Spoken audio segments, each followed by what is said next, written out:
Hey guys, Interactor127 here, and welcome back to another part of Spider-Man Free on the PS2.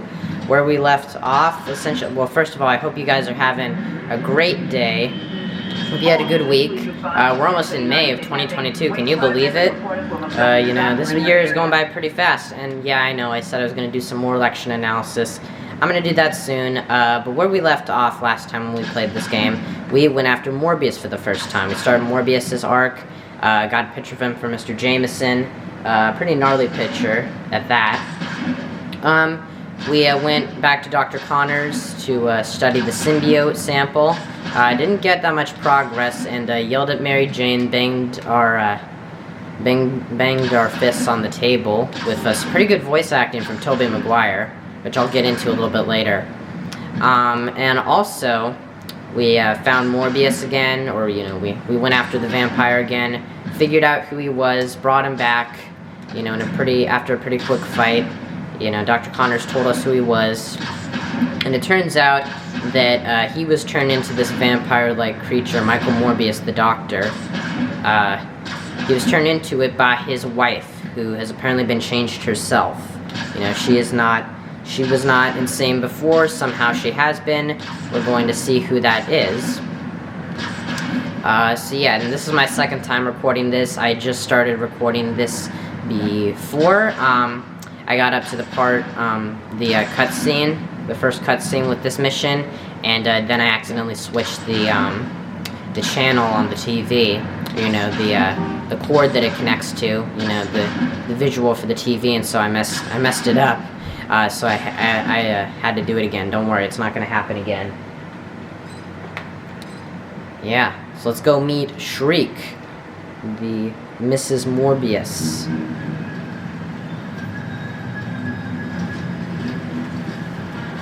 Mrs. Morbius, I presume? Get lost, you creepy crawly. I don't like strangers around when my kids are out playing. Your kids? Looks like they could use a major timeout. I wouldn't disagree with that. Squash this bug, my darlings. Yeah, so Shriek is Morbius's wife in this. Very different iteration from the comics. This might also be the only game where we have Shriek as a villain, You too. can defeat him, my children. I don't remember. Looks like she's got the local. First of all, you guys probably know about Shriek now after Venom Let There Be Carnage, because, of course, in the comics, she's love interest of Cletus Cassidy. What's her name? Frances Barrington, I believe is what her name is. I believe you'd be a formidable opponent, Spider-Man, but you showed me nothing. But, yeah, so, let's put on the black suit, actually. You're the real Spider-Man, or just some other dork? In the comics, she's a love interest of Cletus Cassidy, and in the movie, they explored that even more. They give her a more prominent role than I thought. And I thought it was interesting how they had that component to the movie. You know, because they could have had Shriek left out in the movie, and it wouldn't have changed much, but the fact that they did was pretty cool. So yeah, she just got her own movie, or not her own movie, but she was featured in a movie, a live-action movie, finally. And of course, she was, I can't remember, was she in the 90s cartoon? I don't remember if she was. It's been a long time since I've watched that. She might have been. So yeah, apparently Shriek has now got an Egyptian obelisk. Better go see if everyone's alright. Which doesn't make that much sense. They don't really ever explain it. So yeah. I will talk a little bit more about the Morbius movie. As I was talking about, Shriek is not in the Morbius movie, obviously, because in the comics she has no connection with Morbius. It's interesting how they have it in this game, because, you know, Shriek is not that well known of a character, and she's not that prominent in this game. Okay, so let me get You have to be brainwashed to happily run into a cloud of toxic gas. I don't know, some people are pretty crazy, Spider-Man. Have you seen those crazy conspiracy theorists nowadays? I don't know, they'll do some pretty crazy stuff, you know what I mean? I didn't get you over here, did I? Oh, never mind. They're there. I'm gonna hurry up and get this lady, though. So getting back to the Morbius movie, I didn't talk about the didn't talk about it that much in the last part. But you know, I thought that you know, of course now it's been about, you know, it's been over a month. It's almost been a month since the movie's out. So if you haven't seen it, I'm sorry, but I'm gonna spoil it anyway. You know, I'm never gonna have that drive to make a review for it. It's not gameplay. Oh, you're here. Okay. I gotta push you here then. I wonder. Good thing I realized that.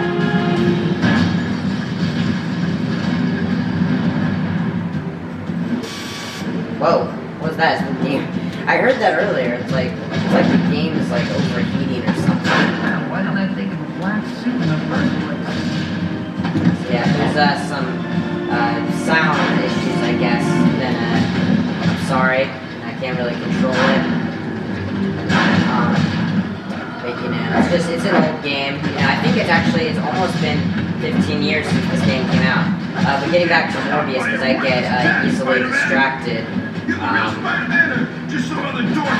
know, there's a lot of noise in this game, a lot of random comments. But anyways, well, actually, I'll speak after this cutscene because we're about to get into the boss fight with Shriek.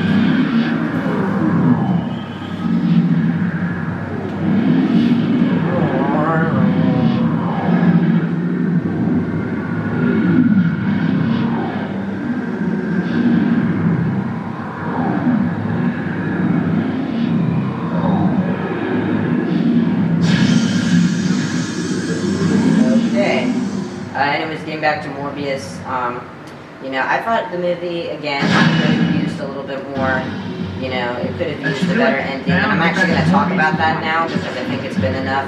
So if you guys don't know, at the end of the movie, Milo, you know, Morbius' friend, who's been turned himself into a vampire as well, who also has Morbius' same disease. Morbius killed him with essentially poison, and he was planning to kill himself with it because, you know, he was running out of time before he could, you know, control his blood intake, if he could take artificial blood or actual blood. I'll speak after this. Fool! I have more power than you can imagine. Then I guess I'll need to introduce you to the term rolling blackout. Yeah, introduce her. Introduce the hell out of that, Spidey. Anyways, getting back to what I was saying, you know, Milo's killed, and then Morbius goes back, just runs out with the bats. You know, where he flies out of the sewers with the bats. Might be good to get a closer look at that. And then the movie just ends, you know, even after, what's her name, Martine is bitten by, or is killed by Milo, or sort of killed, and then Morbius kind of revives her. And then you can tell that she's alive because her eyes open, if I remember correctly. It's been a couple weeks since I've seen the movie at this point.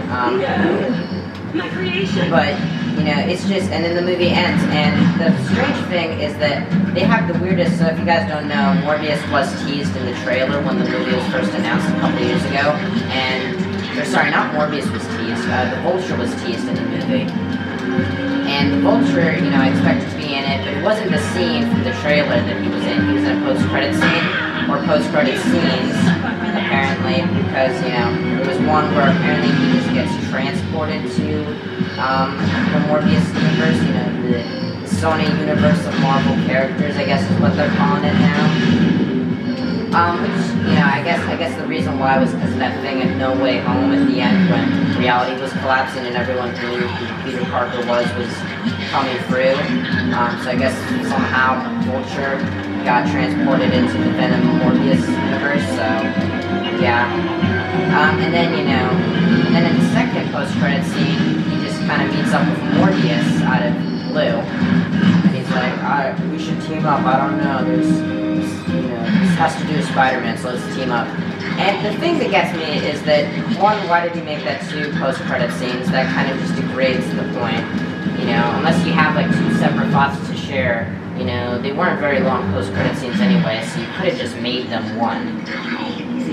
And I'll be quiet after this, because we're done with the boss fight now. You will pay! Just like my black suit. No wonder it drove her nuts. I better tell Dr. Connors about this. So yeah, Shriek has a symbiote, apparently. Yeah. So anyways, you know, the thing is, why would he make that 2 post-credit scenes? Because, you know, they weren't even that long.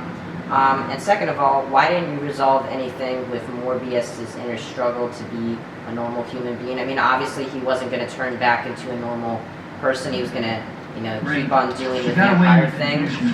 Guess I better head back to the lab and let them know. Yeah, you better do that. But, you know, why wouldn't you, you know, set up or, you know, close out that part of the storyline? You know, there was resolution to Morbius and Milo's conflict. You know, Milo got killed. But there was no real, you know, there was no fight because Morbius was going to use that on himself. And then, you know, there was really no resolution. There wasn't, you know, there was no... So you know that scene at the end of Amazing Spider-Man 1 where Peter kind of gives up looking for Uncle Ben's killer because, you know, that universe, he never found him. And he kind of is supposed to let go of his parents, even though he does, you know, eventually, you know, get more interested and, you know, continues to look for them in the second movie. That was kind of a resolution, you know, to all that previous stuff. Or all those previous arcs and overlying arcs that kind of got mixed in with Dr. Connors' arc in that game. Or, not that game, in that movie. And so, there was really none of that in Morbius. It was like, you know, because Martine said you know, said when she was dying, you know, use your gift as, or use this curse as a gift, you know, you don't have to be a monster, you can use this for good. And, you know, I could tell that that's what, you know, we can all tell that's what Michael's gonna do. But, you know, it just wasn't properly resolved, you know, there was no, you know, moment where Morbius was like, you know, I can actually keep doing this, you know, I was not like Milo. Milo was, you know, became an evil person, you know, and I can use this for good. And then you could have done the Vulture thing, but I don't know, it just feels like that they rushed it. And of course there's going to be a sequel, you know, Morbius is obviously going to get a sequel. Even though people hate it. I mean, people didn't like Venom, but even then, Venom did do a lot better, to be honest, but, than Morbius, you know, economically, and, you know, in terms of, turnout of people, but, you know. So anyways, I'll be quiet for this part. This is another cutscene where you're gonna want to wear the black suit, and, yeah, so, you know, I know I was talking about Morbius and Morbius movie, but essentially, if you guys didn't catch what was happening, Shriek got away, you know, we didn't, you know, capture her, we didn't figure out how to cure Michael, so now we're going back and letting them know about what happened, and, yeah, you're supposed to wear the black suit for this part. His condition is worsening. If we can't cure him, he'll die. You have to get his wife here. Don't give me orders. Sorry. Please, help me. If my wife won't come, then take me to her, please. Michael, you won't make it. If we move you, you might die. She's the only hope I have. Doc, he's right. It's our only choice. Damn straight.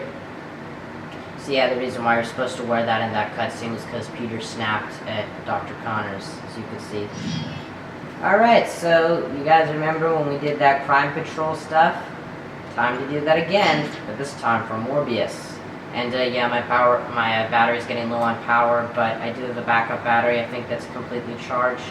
So yeah, I'll be right back, guys. I just gotta make this into a new part. And I better save before I forget.